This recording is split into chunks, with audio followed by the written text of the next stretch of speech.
Not really known for performance offerings, Hyundai really shocked the world when they introduced the Genesis Coupe back in 2009. Today I'm driving the 2015 Genesis Coupe 3.8, designed to go head-to-head with vehicles like the Mustang, Camaro, and 370Z. Let's take a look and see if this refresh model is still relevant in a class full of fresher competitors.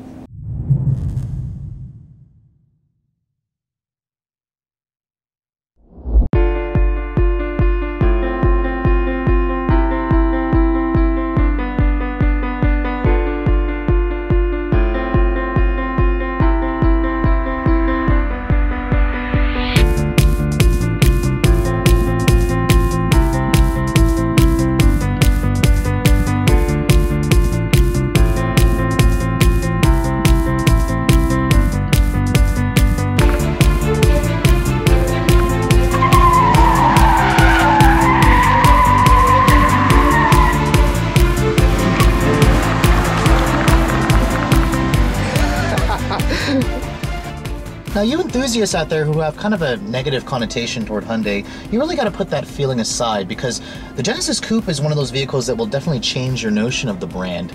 It was the first rear-wheel drive sports car the company ever built, and it was designed to go head-to-head with Ford Mustang, Chevrolet Camaro, Nissan 370Z, and then of course the Scion FRS and Subaru BRZ when those vehicles came out. Now, this vehicle is based, or it shares a name with the Genesis sedan. The Genesis sedan, however, goes for a completely different market.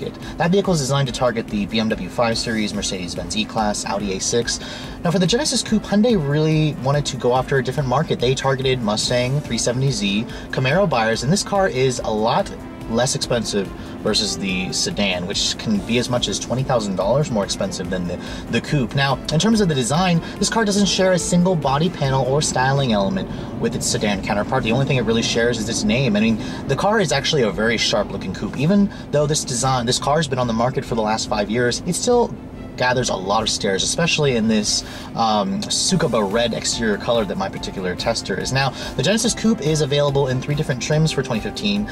The big news is Hyundai got rid of the 2-liter turbocharged engine option, which was the base engine.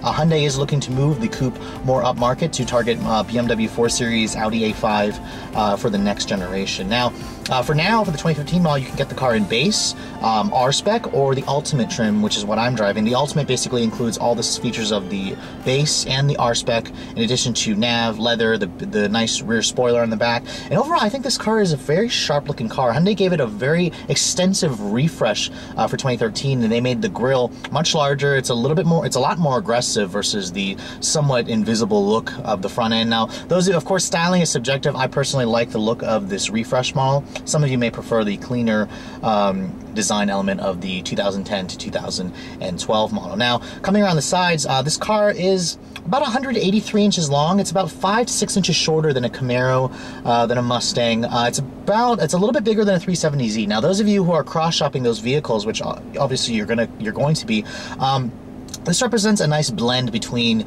the Q60 Coupe and the 370Z, where the Z is only a 2-seater. The Q60 has the back seat. This kind of represents a nice middle ground. Now, for 2013, when they updated the car, they added these signature LED running lights on the higher trims that actually became standard on all 2015 models for this year. Coming around the side, you can see the wheels in this car are quite sharp. These are the 19-inch wheels that come with the Ultimate and the R-Spec model, and they are staggered wheels. You do have fatter 245s in the back versus the 225s in the front, and then of course you can see the nice Brembo calipers peeking out through the wheels, and it's a very, very aggressive looking car, especially when you look at it from the side profile or that 3/4 view. Looking at that 3/4 view, you can see every Genesis will have those dual exhausts. It has a very nicely tuned exhaust note. It sounds unlike any other Hyundai engine that I've listened to before, and it's a very wonderful sounding engine. And then of course the Ultimate model will give you this rear wing spoiler that I think looks great. I think the car actually looks pretty naked if you guys decide to not get that spoiler. I mean, overall, I think the car still looks fabulous. And of course, it doesn't really have the heritage following that a Mustang or a Camaro will have, but I like the fact that it's smaller, it's much more nimble, and it looks more like a serious sports car versus the bigger cars like the Dodge Challenger. But let's take a look at the interior and see if it matches up with the design of the exterior.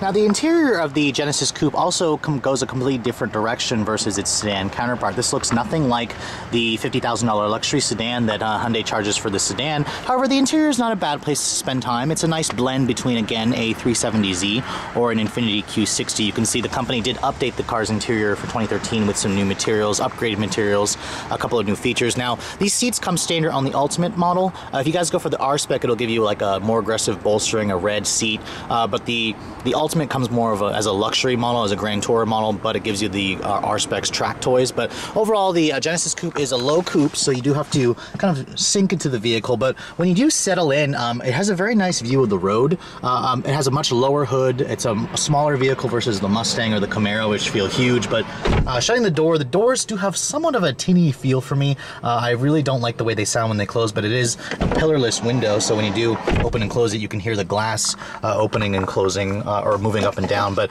nevertheless, push button start is actually standard on the R-Spec models and up. This Ultimate model, of course, has it. Here's Hyundai's traditional key fob for the vehicle. It's not the new key fob, which is brown, like on the Sonata, for example. But of course, my particular tester has the choice, or the transmission of choice for enthusiasts, a 6-speed manual, and all you have to do is put your foot, or put the clutch in, and then push the button to fire up the engine. And right from the get-go, you can hear this engine sounds fabulous. It has a very nice throaty exhaust nose that you typically don't associate with a Hyundai engine. Very nice induction noise, and it has a very nice throaty sounding exhaust. I'll get into the test drive and I'll let you guys hear that a little bit more. But you can see this interior was completely overhauled for 2013 with some upgraded materials. You can see Hyundai added some new gauges here that show you your fuel consumption, your torque, and then your oil temperature. I do think the gauges, these auxiliary gauges, are too low. I can't really use them while I'm driving. Hyundai should have really put them up here. But you can see here that 7-inch touchscreen display comes standard on the Ultimate trim only. So if you guys want nav, you have to go for the Ultimate trim. It's all or nothing. It's a pretty small display by today's standards, especially when you look at the Sonata, which has an 8-inch display. The Genesis Sedan has a 9.2-inch display, so hopefully Hyundai will upgrade this, which they plan to. Hyundai is going for a completely different GT coupe, luxury coupe for the next generation Genesis Coupe. But you can see here the materials are good. You have a leather stitched dash here, which is all soft touch. It feels really good to the touch. It all looks good as well. The door panels here are soft touch, and then of course it's leather stitching right here where your elbows are going to rest. The windows are automatic up down for both front windows, so I like that Hyundai gave you that. It is missing a memory seat function, which the sedan gives you. I kind of wish Hyundai gave that to you on the coupe. The steering wheel is not particularly my favorite.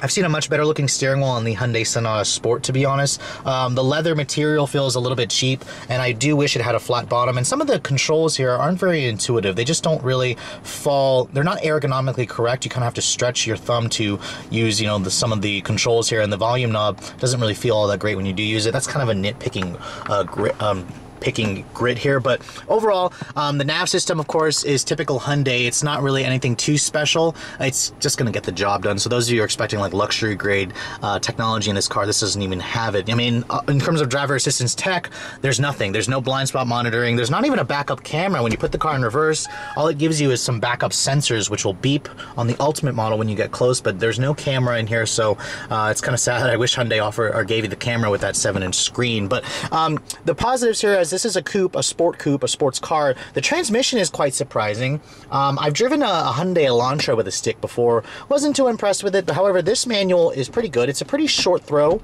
It's very light. It could use a little bit more feel. It's a little numb. I don't like where reverse is. It's all the way over here.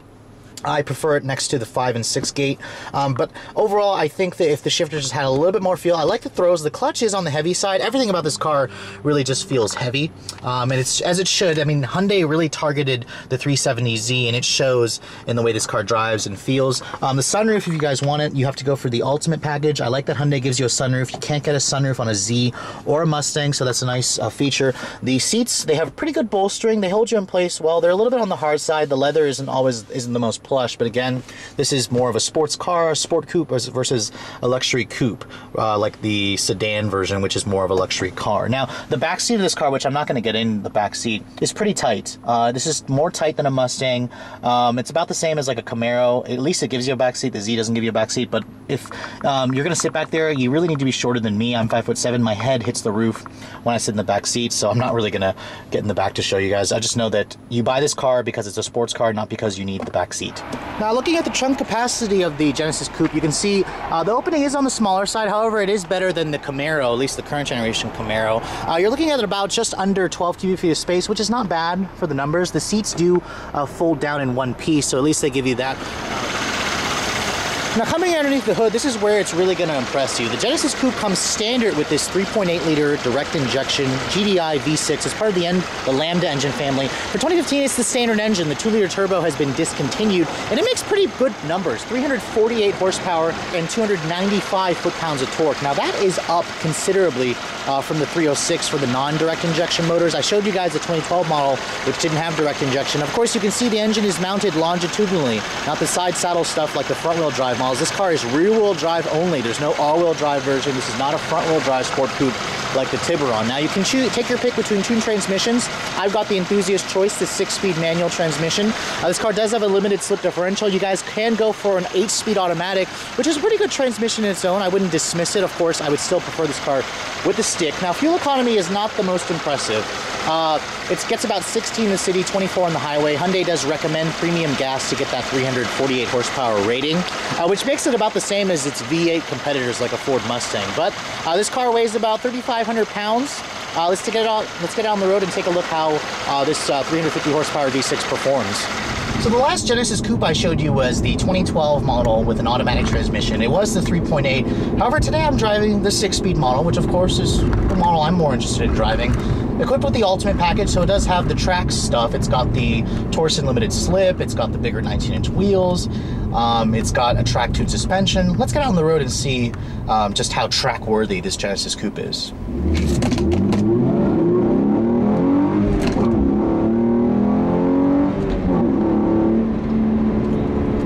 Now, the last one I drove, I wasn't too impressed with it. I mean, it was a fine sport coupe. The V6 engine was good, but this with the manual is pretty damn fun if you ask me. Now, one thing that I was a little skeptical about when Hyundai refreshed this car for 2013, you know, they said they added 40 more horsepower. I'm trying to see if I feel it. I mean, this car, don't get me wrong, is fast. It makes a really good noise. That induction noise, this is the stock induction noise, and the exhaust is tuned wonderfully.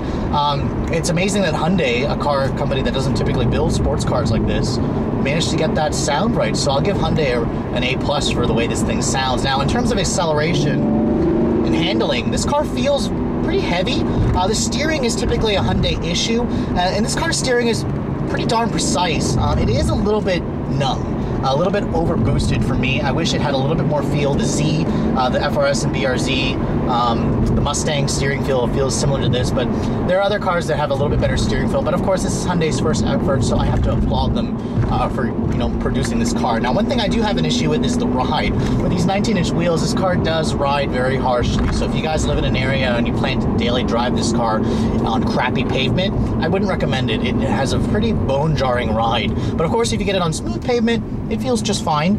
Just know that as a daily driver, something like an Accord Coupe might be better.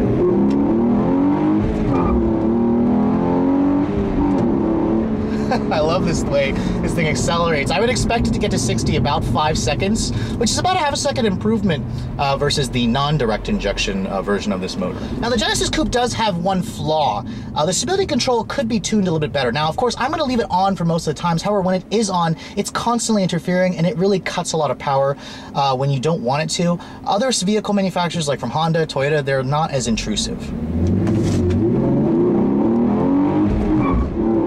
See there, when you really get hard on the throttle, you can feel it cut power, and it gets really jerky. Now, it's a little minor gripe of mine, but you know, you can really just defeat this by turning off the traction control. When you push it once, it turns the traction control system off. Push it again, it'll turn off the traction and the stability control. So it's nice that Hyundai lets you take off turn both systems off. To be honest, I would like to see Hyundai offer a sport setting or a performance track setting in the stability control system, just because I would like the system to stay on just to intervene when I'm basically about to kill myself or get into trouble. The system, when it's on, is just too intrusive. It constantly interferes. That is one thing that I hope Hyundai will address for the next generation Genesis Coupe. So as you can see, most of the times I'm going to turn the traction control system off just so we can have a little bit of fun.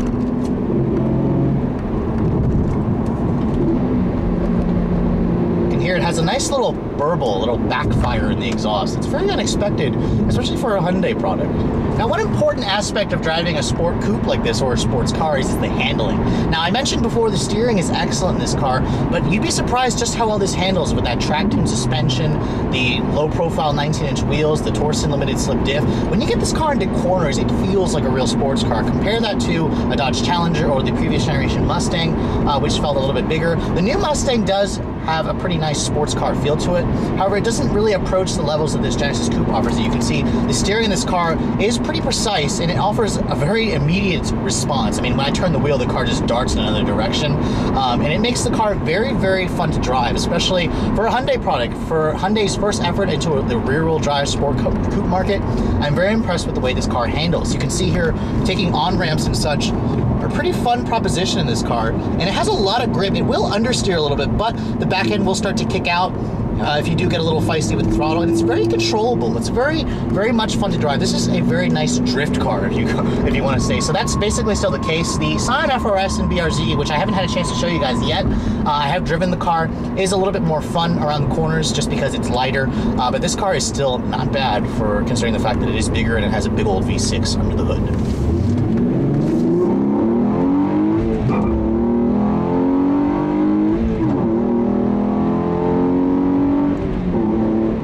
Getting up to highway speeds, which is pretty darn easy to do, if you ask me. The Genesis Coupe actually isn't as loud as I thought it would be, especially with these summer tires on 19-inch wheels. There's not too much noise. Of course, I'm on smooth pavement.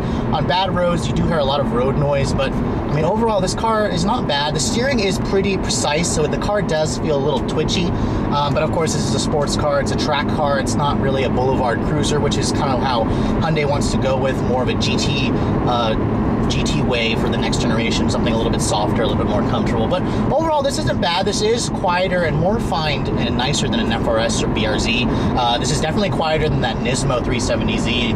But of course, the Ford Mustang, the new one that I showed you guys, both the GT and the EcoBoost, is a better highway car versus this. This is a little bit harsher. But I also like the way this car feels when just the view out of the road. It doesn't have this gigantic hood that gets in my way. That's just feels like I'm driving this boat of a car, which of course the new Mustang doesn't really feel like that, but I just prefer a smaller, slimmer car. Something like this Genesis Coupe is something more to my liking. Now, in terms of the driver assistance tech, like I said, there aren't any. This is designed in an era where Hyundai was going after the enthusiasts, and enthusiasts are supposed to know how to drive, so there's no forward collision warning, there's no lane departure warning, no blind spot monitoring, no adaptive cruise. Don't expect to find that here. But I mean, overall, I really think this car is still a great choice in the segment, and it's definitely the bargain choice. Now, let's talk about some numbers real quick. The fuel economy of this V6 is definitely very similar to a thirsty V8 that you would get in a Mustang. I've been averaging about 17 miles to the gallon in mixed city and highway. On the highway, the best I could probably muster up is about 27, 28, which is a little bit disappointing considering this car is direct injection. It's 3,500 pounds, so I expected a little bit better MPG. Expect Hyundai to address that for the next generation. Now, in terms of the price, the Genesis Coupe did get more expensive over the years, especially when Hyundai got rid of the cost-conscious 2-liter turbo engine. This V6 starts at about $26,700 or about $27,500 when you factor in destination, which makes it about the same price as a BRZ.